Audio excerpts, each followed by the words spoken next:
مکتوب نمبر 48 معاویہ کے نام۔ بسم اللہ الرحمن الرحیم۔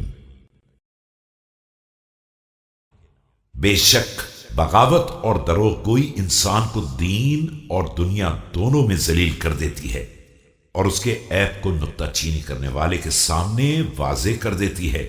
مجھے معلوم ہے کہ تو اس چیز کو حاصل نہیں کر سکتا ہے جس کے نہ ملنے کا فیصلہ کیا جا چکا ہے، کہ بہت سی قوموں نے حق کے بغیر مقصد کو حاصل کرنا چاہا اور اللہ کو گواہ بنایا تو اللہ نے ان کے جھوٹ کو واضح کر دیا۔ اس دن سے ڈرو جس دن خوشی صرف اسی کا حصہ ہوگی جس نے اپنے عمل کے انجام کو بہتر بنا لیا ہے، اور ندامت اس کے لیے ہوگی جس نے اپنی مہار شیطان کے اختیار میں دے دی اور اسے کھینچ کر نہیں رکھا۔ Surely, revolt and falsehood abase a man in his religious as well as worldly matters and manifest his shortcomings before his critic. I know that you cannot catch what is destined to remain away from you.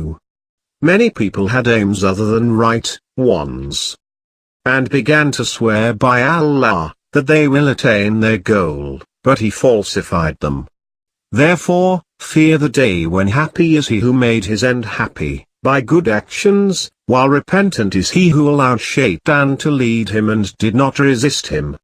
تم نے مجھے قرآنی فیصلے کی دعوت دی ہے، حالانکہ تم اس کے اہل نہیں تھے، اور میں نے بھی تمہاری آواز پر لبیک نہیں کہا ہے بلکہ قرآن کے حکم پر لبیک کہا ہے۔ والسلام۔ You called us to a settlement through the Quran although you were not a man of the Quran, and we responded to the Quran through its judgment, and not to you, and that is an end to the matter.